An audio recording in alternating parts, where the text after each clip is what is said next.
Hi everyone, it is the Devil. Yes, I am back with yet another episode of The Devil Show. It is my pleasure to bring to you the truth. Granted, according to me, but it's the truth, nonetheless.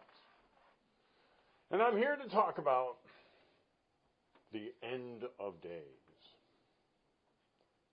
which will not happen. Other than some catastrophic astronomical phenomenon, millions, perhaps billions of years from now. The end of days, as identified in Revelations, will not happen. And it will not happen because Christians will not let it happen. In spite of all of their obsession about the end of days, it is that very obsession which is going to keep Jesus from returning. Hey, these aren't my rules. I'm just telling you the truth. Your writer, the maker, the creator of Christianity, the founder, St. Paul to the Catholics, specifically said that you should not anticipate or wait for the return of Jesus because he will come like a thief in the night. I mean, you'll never know. And there's no point in you trying to guess. You will never know. But that hasn't stopped Christians from defying Paul's word and doing exactly the opposite.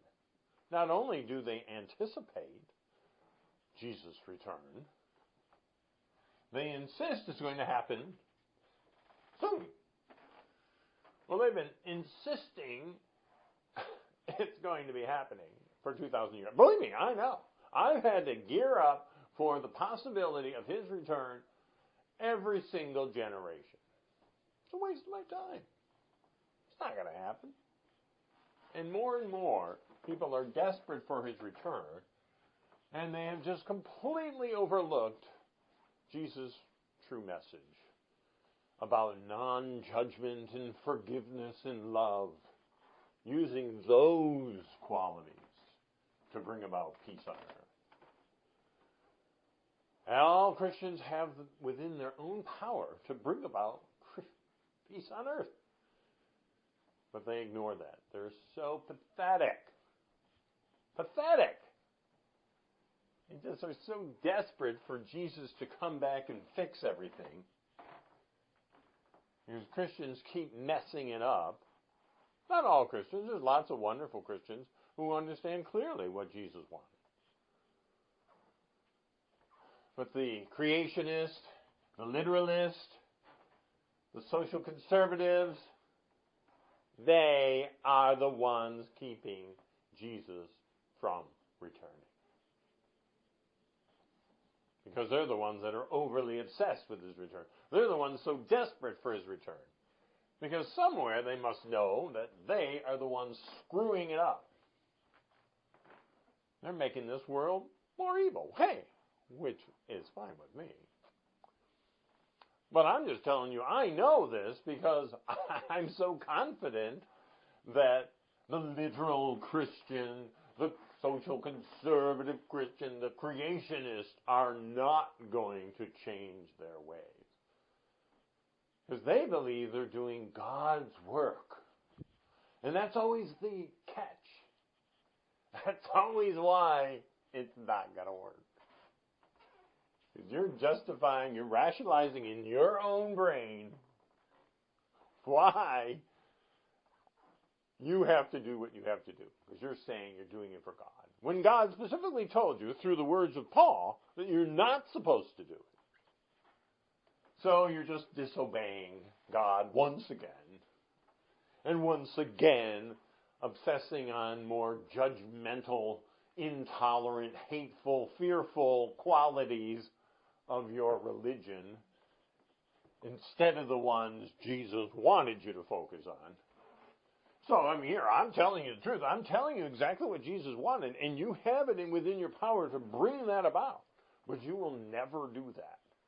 And I can safely say that because I'm the devil. And I can safely say the truth because I know the nature of human beings, and I know the nature of the creationist, literalist Christian who will refuse to think anything else. And of course, my words come from the pit of hell, so they'll ignore my words anyway, which will just further entrench the reality that they will never have Jesus return. Because they can't even follow the simple guidelines that Jesus provided and that Paul stated specifically about end of days. They can't help themselves because they live in a place of fear. They live in a place of ignorance. They can't even accept the reality of how creation came about. In fact, that's far more magnificent than any kind of story that they're told. The truth is, the creationist, the literalist, the Christian literalist God is too small. He's just this angry, vengeful God who is trying to twist everybody's arm into doing or choosing good. And that's my job, is to just sort of represent the evil. I don't even have a job. It's not even a job. I have the easiest job in the world. Because people just cannot help themselves. And completely minimize their understanding or their relationship with God and Jesus. Yet they will say, oh my, they are so filled with the Spirit of God that they are moved to do the most amazing things. And that's the big joke. Joke's on you. You can't get out of your own way. And you're just giving more power to me. I don't even do anything. So I can safely say this, flaunt this right in your face, and you will do nothing. In fact, you'll just dig your heels in. You won't see the value of non-judgment. You won't see the value of forgiveness. You won't see any of it. You won't see the value of love, the way Jesus wanted everyone to love everyone else in order to bring about peace on earth. Have, heavenly kingdom on earth. It's not needed for him to return. You can bring about heaven on earth all on your own. But you won't. You're so fearful, so stubborn, so insistent that your belief system is the only belief system and that your way of thinking is the only way of thinking about how God is going to come or Jesus is going to return. And that's your failing. That's the shortcoming. That's the exact reason you're never going to have Jesus return. Because you're not being Christ-like. When Jesus talks about not judging, being non-judgmental, he doesn't mean just saying that you're not supposed to judge others for the way they look or for the way they act. You're not supposed to judge anything about creation. You have to have this total acceptance that God created us the way we are for a reason. I have accepted. I know what God had in mind for me, and I accept it. I was quite annoyed for a very long time. And actually, I'll tell you the truth. The reason why I have been able to forgive God, or at least to see the value value of not judging creation was because of Jesus. Jesus taught me. So I love Jesus. And I know that's insulting to Christians. But it's true. Jesus taught me a big lesson. And I'm a happy man. The only thing that we disagreed on was the nature of human beings. He insisted that human beings can overcome their ignorance, overcome their fear, overcome their hatred, and become the people that can bring about peace on earth. And I'll acknowledge, I thought he had, that is the formula for success. But this is where we disagreed, and I disagreed, and I just said people can't do that. They can't do the things that you think they can do. I mean, it makes sense that he would think that. Because he did it. He understood about non-judgment. He understood the importance of not judging creation, not judging God, not even judging the devil.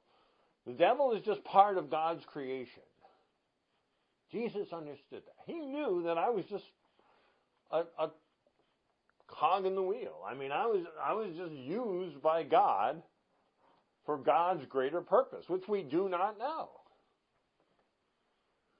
God created, and so you're supposed to step away and not think too much about creation.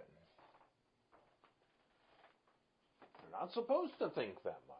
You just accept creation for what it is, and you don't judge it. You don't react to it.